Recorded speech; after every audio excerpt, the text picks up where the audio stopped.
The newest update gave us a whole new Warframe, Nokko.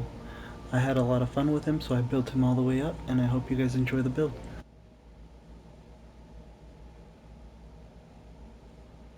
What's up dudes, my name is Title Raiden. If you guys can please like and subscribe to the channel, that'd be always appreciated. And if you guys can leave any type of comment to see how I can further improve these videos, just let me know. Yeah, so we'll go ahead and get to his abilities. So for the sake of his abilities, we're going to go ahead and skip his passive for now, and we're going to go on to his first ability. So Stink Brain is basically a mushroom that you put out on the field. It has a smaller radius compared to his second ability, but it's really good for inflicting viral and also putting enemies to sleep. It's really good with its fourth ability because it basically doubles the damage right away in order for you to get kills as fast as possible with his fourth ability. His second ability is called Bright Bonnet, and it basically all you do is you put it out. It has a bigger radius than Stink Brain, and what it gives you and your allies, it gives you increased ability strength as well as restoring your energy. And also, if you hit it with your fourth ability, the ability strength and the energy restoration will double. And so it's a really good combination to have. Usually your first, your second, and your fourth ability are the ones that you want to keep. His third ability is still really good. However, for the sake of my build, I'm gonna end up replacing it. Reroot is his third ability, and all it basically does is it turns your Warframe into a little shroom, and it basically grants you invulnerability. It makes you untargetable, and it also heals you and your shields while you're in that state. And then we go to his fourth ability, Spore Spring, and all this basically does is it unleashes a ball. You could unleash up to 3 balls out on the field, and for every bounce that it does, it's supposed to increase its crit chance by 25%. Now it says 25%, however, to me it feels more like it's 1.25 multiplicative. I'm not sure if somebody can correct me on that, but it seems to get to red crits pretty frequently and pretty fast. So at least that's just my guess. I haven't done the math on it, so I'm not too sure. But it seems like it's a multiplicative on each bounce rather than just adding 25% per bounce. Yeah. So if somebody can correct me on that, yeah, just let me know. So that's his abilities, and we're gonna go on to how I have him modded.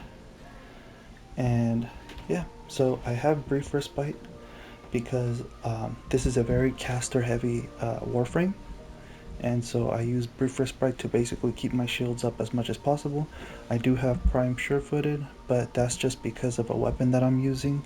I'm using a certain weapon that inflicts stagger unless I have Prime Sure-Footed, but if you want to go ahead and use anything else, be my guest. I would probably recommend the Exilis that gives you more range. Um, I have Blind Range, and that's just for ability strength, along with Umbral Intensify and Arcane Crepuscular. Arcane Crepuscular, gives me increased ability strength and crit damage whenever I'm invisible, so I'll show you a little bit later on how that happens.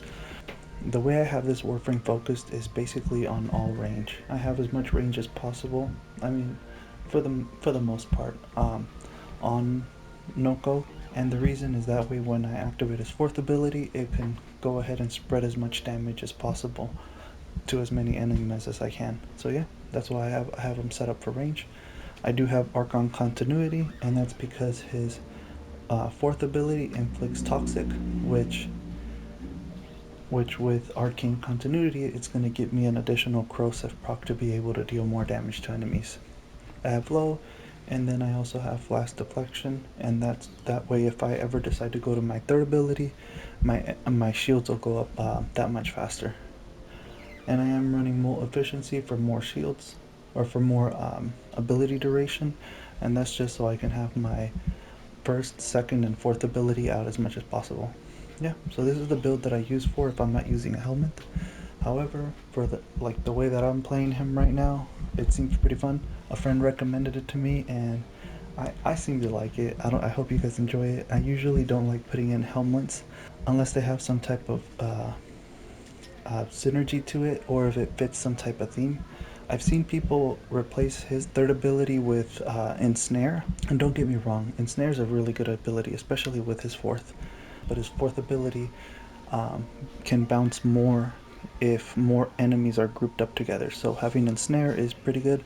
However, sometimes it's a little slow, especially with how strong his fourth ability is. So I decided not to put ensnare, and I'm running something else. So yeah, I'll just go ahead and show you the build. Alright, and this is the build that I use for Nokko's. This is the one that I stick with all the time, and as you can see, I replaced his third ability with Octavia's Helmet, Resonator, and basically all it does is a crowd control ability that lets me put group enemies together up to a max radius of 40 meters. It's pretty good at grouping enemies in the background while I'm attacking with my abilities and my weapons. And then every now and then I basically go to my resonator and kill the enemies that are around it. It's a really good tool, and like I said, it's not as quick as Ensnare as far as grouping enemies together. However, being able to do that in the background while you're killing enemies is really good, and that's why I put it. Also, I am running catalyzing shields. That way I could have the 1.33 seconds of shield gate, and just casting his fourth ability, which you're going to be doing a lot. You're going to be able to shield gate pretty well with this setup. Yeah. Also, with the resonator, it makes it so that no enemies can really target you for a set amount of time. So if you do want to go ahead and attack with your weapons, just throw this out, and yeah, you can just spam your weapons out every now and then, and whenever you want to go invisible again, or right before it's about to end, just attack with your abilities only, and your companion will make you go invisible. Side note, if you guys are interested in it, there is also I didn't make it, but you could also run Roar. I know a lot of people don't like it because it's usually the go-to. However, it works very well with his fourth ability, mainly because not only is it toxic, so it will double proc the toxic status effect, but if you run his Roar's mod called Piercing Roar, basically what it does is inflicts the max stacks of puncture damage, which I think it's 5. And once you have a 5 puncture procs on an enemy, basically it raises the crit chance. I believe it's up to 85%. If somebody wants to correct me on that, but it basically increases the crit chance for your ability, for your fourth ability. That way you get to the red crit territory a lot faster. Like I said, his fourth ability is already more than strong enough, but if you want to see bigger numbers a lot quicker, go ahead and use Roar's Augment, and yeah, you won't be disappointed, especially since you're running a lot of range. You don't really have I believe it gets about the same at about 40 meters, inflict puncture procs on enemies. So yeah, that's one if you're interested in that one. However, just for the sake of survivability and being able to use my weapons, I am running Resonator. I am running 2 parkour velocity shards, and I am running 2 casting speed shards. I am gonna put a third one in, but I just don't have one right now. And then the weapons that I have is Proboscis Cernos, and yeah, this is the setup that I have for it. I have Amalgam Serration, Galvanized Chamber, Vial Acceleration, Prime Firestorm, Prime Cryo Rounds, and I am running a Riven that gives me heat and status chance. If you don't have this, just add the mod that gives you heat and status chance. I'm running High Voltage and Malignant Force for corrosive, and Ammo Drum for max ammo. I am also running our Primary Merciless for that extra damage. And yeah, for my secondary, and I like I said, if you ever want to attack with your weapons and go that way, while your resonator's out, these 2 weapons are really good to have, just because they're really good at grouping enemies together. And yeah, you don't really have to worry about enemies not dying, because the weapons will group them, and as soon as you use your fourth, everything in that area is gonna die. The secondary that I have for it is Sciatid, and the same thing, you can use this alternative fire to group enemies together. And I am running Hornet Strike, Galvanized Diffusion, Lethal Torrent, Merciless Gunfight, Frostbite and Scorch for blast, Prime Target Cracker for crit, and Anemic Agility for fire rate. And I'm also running secondary Enervate as my arcane. Yeah, and we'll go to my melee, which is the cooperative. I am running sacrificial steel.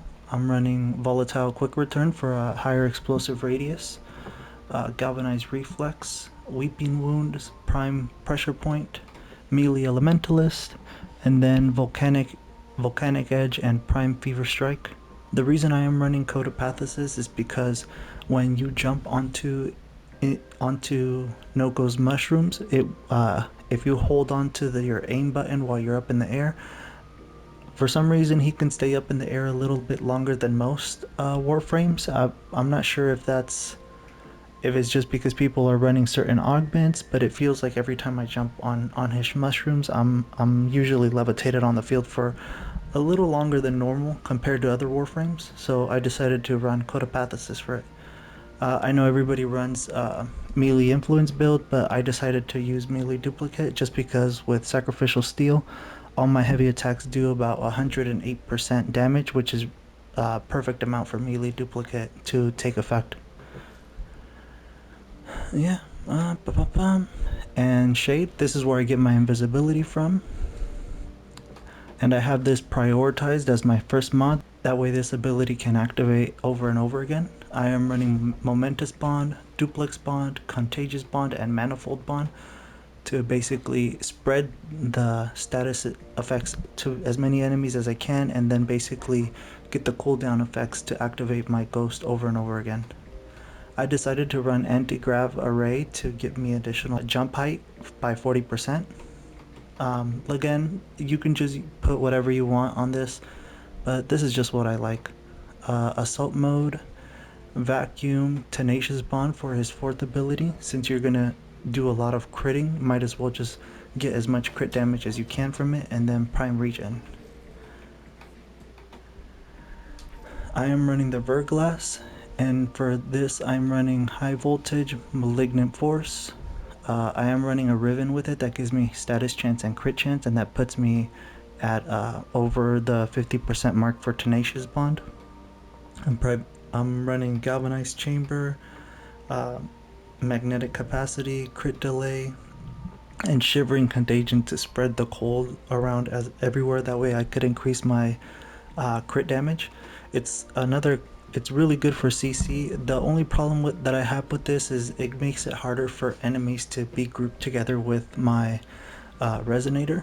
So if you want to change to something else, be my guest. You're more than welcome to. But for the sake of being able to cast Ghost over and over again, I just decided to run Shivering Contagion. I might switch this, but if you guys have any recommendations, just let me know. And then my last mod I'm running is Galvanized Aptitude. Yeah. So yeah, that's the build. So I'll go ahead and show a little bit of gameplay for it, and yeah, just let me know what you guys think. I'll see you guys there. Bye.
What's up, dudes? Welcome back. I hope you guys enjoyed the video.